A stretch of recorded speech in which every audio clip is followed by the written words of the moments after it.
कि जो उन्होंने बोला है कंगना रनावत ने, ये पूर्णतः गलत नहीं है। उन्होंने ये बयान दे दिया कि कंगना रनावत को बलात्कार का अनुभव होगा। गवर्नमेंट पंजाब को अलग कर कर या पंजाब के लोग अलग कर कर खालिस्तान बनाना चाहते हैं, तो मैं इसका स्वागत करता हूं कि कैसे अकालीस की राजनीति को डिस्टर्ब करने के लिए कांग्रेस पार्टी ने भिंडरानवाले को, जो डमडमी टकसाल का एक प्रीचर हुआ करता था, स्मॉल टाइम प्रीचर, उसको हवा दी। तो जिनको आप ये कह रहे हो कि हम नहीं चाहते तुम बटो, उनको समेटना भी तो सीखो यार। तो साहब, कंगना रनावत का सांसद बनने से पहले और सांसद बनने के बाद जो सिख समुदाय से पंगा चल रहा है, वो मानव हमले का नाम नहीं ले रहा है। और इसके साथ साथ एक दूसरी बात जोड़ूंगा और उस पर विश्लेषण करूंगा कि भाजपा का सिख समुदाय के साथ जो एक पंगा चल रहा है, कंफ्यूजन चल रहा है, मिसअंडरस्टैंडिंग चल रही है यार, मेरे हिसाब से वो भी सॉर्ट आउट नहीं हो पा रही है। तो इन्हीं दोनों मुद्दों को जोड़ के आज बात करेंगे।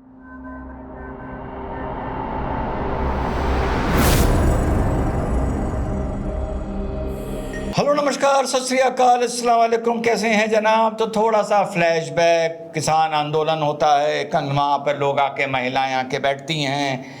कंगना रनावत उस वक्त एक केवल और केवल अभिनेत्री थी।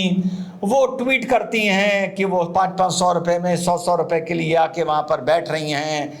खालिस्तानी बोल दिया जाता है। उस पर सिख समुदाय का, किसानों का, जो अधिकतर वहाँ सिख समुदाय था, उनका विरोध शुरू होता है।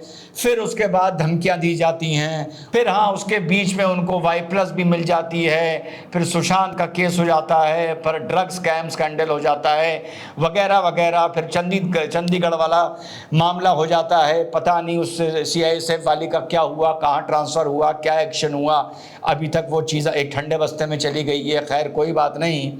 अब उसके बाद कंगना रनावत की फिल्म आ रही है इमरजेंसी, जो नाम तो इमरजेंसी है लेकिन इंदिरा गांधी की लाइफ पर एक बायोपिक है। तो इमरजेंसी के साथ साथ और भी कई चीज़ें उनके साथ जोड़कर दिखाई गई हैं, उनकी ज़िंदगी की, इंदिरा गांधी जी की पॉलिटिकल लाइफ की। 71 वॉर भी दिखाई गई है, ऑपरेशन ब्लू स्टार भी दिखाया गया है, सिख मिलिटेंसी भी दिखाई गई है। और जब सिख मिलिटेंसी दिखाई गई है पंजाब की, तो उसमें ट्रेलर में जो देखने को मिल रहा है कि जो आदमी भिंडरानवाले का रोल प्ले कर रहा है, उसको दिखाया गया है खालिस्तान की मांग करते हुए। सानू चाहिए है खालिस्तान। अब इस मामले को लेकर सिख समुदाय में, या यूं माने सिख समुदाय के एक हिस्से में, एक आक्रोश देखने को मिल रहा है कि साहब, आप अगर इमरजेंसी में सिख समुदाय को किसी गलत लाइट में दिखाएंगे, एज मिलिटेंट्स दिखाएंगे, तो कंगना रनावत तेरा हाल बुरा करेंगे। अब इसी बीच एक धमकी आ गई विक्की सिंह की, जो पहले क्रिश्चियन हुआ करता था। उसकी धमकी आ गई कि भाई वो हमारे संत थे भिंडरानवाले, और अगर उनको किसी गलत तरीके से पेश किया, ये किया, तो हम उनको अपना गला काट भी सकते हैं, उनके लिए कटवा भी सकते हैं, वगैरह वगैरह। वैसे ये विक्की सिंह से मैं एक बात बोलूँगा कि वो किस चवन्ने के बगल में बैठकर ये धमकी दे रहे थे, ये बात समझ में नहीं आई, क्योंकि वो आदमी फिल्म इंडस्ट्री का नंबर 1 का चवन्ना है। एनीवे, तो उनकी धमकी से फिर हड़कंप मच गया। उनकी धमकी का कंगना रनावत ने पलटवार करते हुए जवाब दे दिया कि मैं किसी से डरूंगी नहीं। अब इसी बीच उसने, कंगना रनावत ने, किसान आंदोलन की चर्चा फिर छेड़ दी। चर्चा इस तरीके की छेड़ दी कि उसने, कंगना रनावत ने किसान आंदोलन की बात करते हुए ये कहा कि वही जगह जहां बलात्कार हुए और जहां कत्ल हुए। अच्छा, ऐसा है कि जो उन्होंने बोला है कंगना रनावत ने, ये पूर्णतः गलत नहीं है। तिकरी बॉर्डर पर एक बलात्कार का मामला सामने आया था। बंगाल की लड़की थी, 25 साल की थी, बंगाल से आई थी सिख ये किसान आंदोलन में हिस्सा लेने के लिए। ज़रूर ममता दीदी की वो चाहने वाली होगी या उसी विचारधारा की होगी, जो भी विचारधारा हो, हुआ उसके साथ गलत। और जिन लोगों के साथ वो आ रही थी, एक बार सुनते हैं रास्ते में ट्रेन में उसके साथ बदतमीज़ी करी, फिर यहाँ पहुँचने के बाद जहाँ उसका टेंट लगा वहाँ बदतमीज़ी करी, फिर उसको कोविड-19 हो गया और उसके बाद उसने अपने पिताजी को पूरा किस्सा बताया कि तिकरी बॉर्डर पर उसके साथ बलात्कार हुआ है। उसके बाद उसकी डेथ हो गई। ये मामला बहुत उछला था और इसमें 4-5 लोगों के खिलाफ FIR भी हुई थी, गिरफ्तारी भी हुई थी।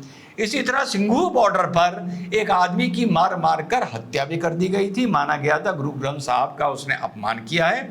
जहां मुख्य टेंट लगा था उसे वहीं मारा था, उसको फिर उसके ऊपर तलवार भी चली थी और वहीं बैरिकेड पर उसको बांध दिया था और बांधने के बाद उसका एक हाथ भी काटा गया था।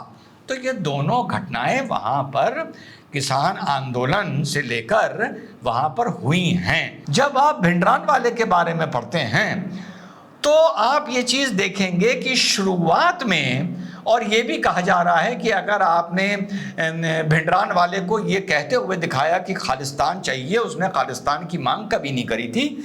खालिस्तान की लड़ाई ऑपरेशन ब्लू स्टार के बाद हुई है। ये बात सभी अवेयर लोगों को पता होगी कि कैसे अकालीस की राजनीति को डिस्टर्ब करने के लिए कांग्रेस पार्टी ने भिंडरानवाले को, जो डमडमी टकसाल का एक प्रीचर हुआ करता था, स्मॉल टाइम प्रीचर, उसको हवा दी। कमलनाथ जी ने ये तक बोला है कि हमने उसको पैसा दिया करते थे। एक टूल किट काम कर रही थी उस जमाने में भी अकालीस के खिलाफ। ये होती है टूल किट। हमें नहीं पता था वो इस तरह से लार्जर देन लाइफ साइज हो जाएगा और इस तरह से वो आतंक का रूप ले लेगा और वगैरह वगैरह, पंजाब का ये हाल होगा। तो ये बिल्कुल भी ये फैक्ट छुपा हुआ नहीं है। ब्रार साहब जो कमांडिंग ऑफिसर थे ऑपरेशन ब्लू स्टार में, उन्होंने अपने इंटरव्यू में कहा, यार ये आप पंजाब मिलिटेंसी में जो भी किताब पढ़ेंगे, जिसने भी लिखी हो, लेफ्टिस्ट ने भी अगर लिखी हो, तो उसमें कांग्रेस का और इंदिरा जी का रोल हमेशा आता है भिंडरानवाले को लार्जर देन लाइफ साइज बनाने के लिए। हाँ, शुरू में भिंडरानवाले के जितने भी इंटरव्यू ऑन रिकॉर्ड हैं उसमें भिंडरानवाले ने कभी भी खालिस्तान की बात डिमांड नहीं रखी थी। लेकिन ऑन रिकॉर्ड ये चीज़ है कि भिंडरानवाले ने ये 2-4 बार अपने इंटरव्यूज में बोला है कि अगर गवर्नमेंट पंजाब को अलग कर कर या पंजाब के लोग अलग कर कर खालिस्तान बनाना चाहते हैं तो मैं इसका स्वागत करता हूं, या मुझे इसमें कोई परेशानी नहीं है या दिक्कत नहीं है। ये भी है।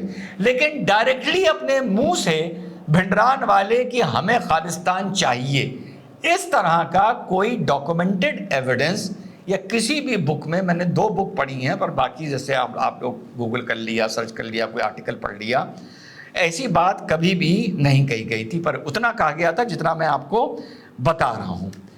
उसके बाद ऑपरेशन ब्लू स्टार होता है। ऑपरेशन ब्लू स्टार के बाद ये डिमांड्स बिल्कुल खुलकर सामने आती है खालिस्तान की। आनंदपुर रेजोल्यूशन हुआ था 1973 में। उसमें यह कहा गया था कि पंजाब को ऑटोनॉमी दे दी जाए। यह हुआ था जब पंजाब एक सेपरेट स्टेट बना था कट के। एक ऑटोनॉमी दे दी जाए, army, communication, foreign affairs and currency सिर्फ सेंट्रल गवर्नमेंट के पास रहनी चाहिए। बाकी पंजाब राज्य का संचालन कैसे होना चाहिए ये पंजाब तय करेगा। तो शुरुआत में भिंडरानवाले ने ये डिमांड रखी थी कि आनंदपुर साहब का जो रेजोल्यूशन था वो इम्प्लीमेंट होना चाहिए। फिर खालिस्तान की डिमांड उठनी शुरू हुई। बिल्कुल शॉर्ट में आप लोग को बता रहा हूं, जिस पर भिंडरानवाले ने किस तरीके से अपना समर्थन दिखाया ये भी बता रहा हूं कि अगर पंजाब के लोग चाहते हैं, सरकार देना चाहती है तो मैं इसका स्वागत करूंगा। और एक जगह यह भी बोला है कि 1947 की गलती नहीं करेंगे। ये भी एक जगह आया है कि भिंडरानवाले ने बात बोली। उसके बाद ये खालिस्तान की तरफ चीज मुड़ जाती है। ट्रेलर में माना जा रहा है, ये दिखाया गया कि भिंडरानवाले ये कह रहे हैं कि हम खालिस्तान लेके रहेंगे। अब जब सिंगूर की बात आई और वहां पर बलात्कार और मर्डर की बात आई, कंगना रनावत का फिर से जब बयान आया तो सिमरनजीत सिंह मान, उन्होंने और टेढ़ा बयान दे दिया। उन्होंने ये बयान दे दिया कि कंगना रनावत को बलात्कार का अनुभव होगा। इस टाइप से उन्होंने बयान दे दिया। अब जब ये चुनाव सर पर हैं, हरियाणा के चुनाव सर पर हैं, तो नड्डा साहब ने कंगना रनावत को सुना है, बुला लिया और हिंदी में अगर बात बोलें, सीधी भाषा में बात बोलें, कि उसकी क्लास लगा दी कि भैया आप ज़रा ज़ुबान पर संयम रखिए। तो ये बिल्कुल शॉर्ट में मैंने आप लोगों को बताया, जितना भी मैं इन गुड फेथ सत्य मानता हूँ। ये किस्सा तो हो गया कंगना रनावत का। कंगना रनावत एक अभिनेत्री की तरह क्या बोलती थी वो अलग बात है। एक सांसद की तरह कंगना रनावत को क्या बोलना चाहिए ये बिल्कुल ही अलग बात है। घुट घुट के भी जीना पड़ता है। अब मुझे कोई सांसद बना दे तो सोचो मैं कितना घुट घुट के जीऊँगा। ठीक, तो ये कंगना रनावत को पहले सोचना चाहिए था। अभी भी मौका है, इस्तीफा दे के जा सकती हैं अगर आपको लगता है कि आपको घुट घुट कर जीना पड़ रहा है। और नहीं लगता तो आप पार्टी हाईकमांड जैसा चाहता है वैसा आपको बीइंग अ सांसद आपको बोलना पड़ेगा। ऐसे बड़े पद के कुछ लाभ होते हैं तो कुछ नुकसान भी होते हैं। ये बात हो गई कंगना रनावत की। इससे ज़्यादा टाइम देना और विश्लेषण करने का कोई फायदा नहीं है। अब मैं आता हूँ बीजेपी पर। और ये बात जो मैं बोल रहा हूँ कंगना का, चलिए एक व्यक्ति है, समझ आ गया भाजपा का रिश्ता क्या कहलाता है। मुझे आज तक ये बात समझ में नहीं आती यार। आतंक मचाया किसी और ने, आतंक को बढ़ावा दिया किसी और ने, स्वर्ण मंदिर में अकाल तख्त में फौज घुसवाई किसी और ने, इंदिरा जी की हत्या के बाद बड़ा पेड़ गिरता है तो धरती हिलती है बोला किसी और ने, दिल्ली में एंटी सिख जेनोसाइड कराया किसी और ने, और रिश्ता बिगड़ा रहता है इनका भाजपा से और भाजपा का इनसे, जिस तरह भी बोल दीजिए आप। और जिसने ये सब कराया उसने अपने टूल किट के जरिए, पहले टूल किट के जरिए इतने कांड कराए, फिर टूल किट के जरिए सब चीज ठीक भी कर ली, लीपापोती कर ली, बराबर कर लिया।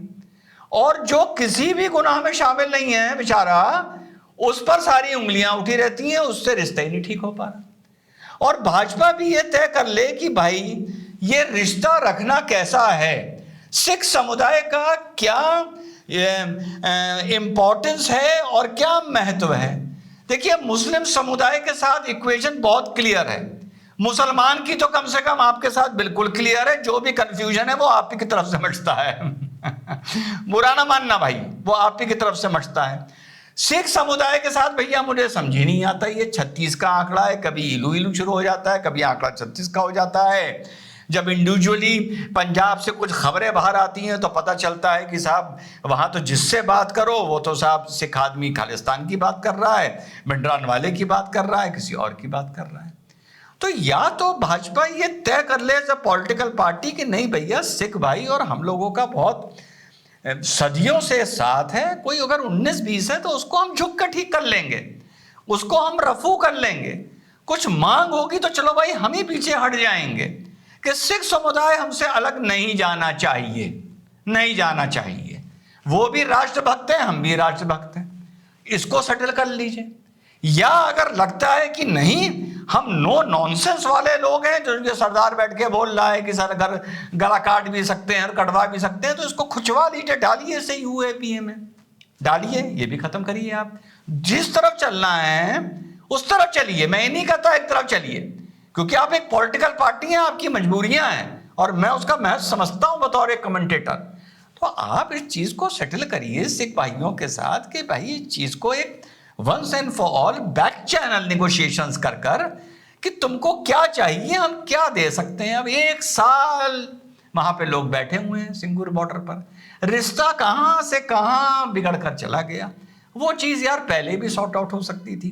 अगर आपको लगता है सिख समुदाय को हम आहत नहीं कर सकते तो किसान आंदोलन को किसान आंदोलन रहने दीजिए, फिर उसको आप मना करिए अपने लोगों को कि उसको खालिस्तानी इंस्पायर्ड है और खालिस्तान टूल किट है, ऐसी बातें ना ट्वीट करें ना बोलें।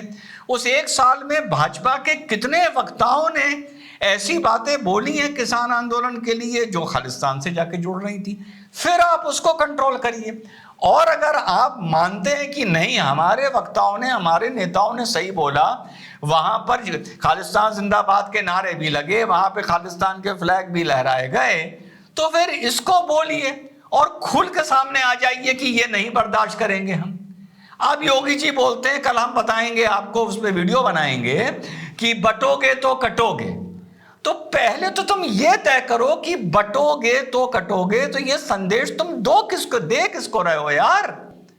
तुम यही नहीं तय कर पा रहे अभी कि किससे तुम्हारी यार इक्वेशन क्या होनी चाहिए, मुसलमान से तुम्हारी इक्वेशन क्या होनी चाहिए यार। देखो भाजपा तुम तय नहीं कर पा रहे, मुसलमान क्लियर है लेकिन तुम अनक्लियर हो।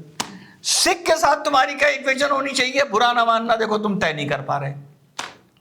अगर हिंदू में ही मैं समझाने के लिहाज से 2 में डिवाइड करके बात करूं तो अब तो कंफ्यूजन शुरू हो गया है कि भैया ऐसा है कि आपका दलितों के साथ क्या इक्वेशन है वास्तव में, भाजपा की, यहां भी कंफ्यूजन है। टूल किट ने ओबीसी के साथ कंफ्यूजन करा दिया। तो भैया अगर आप कह रहे हैं बटोगे तो कटोगे, तो जिनको आप ये कह रहे हो कि हम नहीं चाहते तुम बटो, उनको समेटना भी तो सीखो यार, उनको समेटो भी तो। और समेटने के लिए कहीं झुकना पड़ता है, कहीं पॉलिटिक्स में दबना पड़ता है, कहीं अपीजमेंट करना पड़ता है, फिर ये करो। और अगर कह रहे हो कि अपीजमेंट नहीं करना, तो देश की राजनीति भैया ऐसी आदत पड़ गई है इस देश को कि बिना अपीजमेंट के और बिना फ्रीबीज के देश की राजनीति भाजपा तुम कर ना पाओगे। हम तुम्हें बता रहे हैं, अब तुम्हें अपीजमेंट किस वर्ग का करना है, नहीं बटोगे तो कटोगे, ये तुम किसकी बात कर रहे हो? फिर उसको गोद में बिठाना सीखो। अब वो हिंदू भी हो सकते हैं, वो सिख भी हो सकते हैं, और अगर नहीं करना तो फिर खत्म करो, जो गलत है उस पर लाठी चलाओ, फिर वो मुस्लिम है और सिख है, इससे क्या फर्क पड़ रहा है? तो आप कंफ्यूज्ड हो, कम से कम देश के सोशियो रिलीजियस पॉलिटिकल स्ट्रक्चर को लेके इसको आप लोगों को क्लियर करना चाहिए। मैं 3-4 घंटे में क्लियर करा सकता हूं, मुझसे आप जब भी चाहें संपर्क कर सकते हैं। जय हिंद, वंदे मातरम, खुदा हाफिज।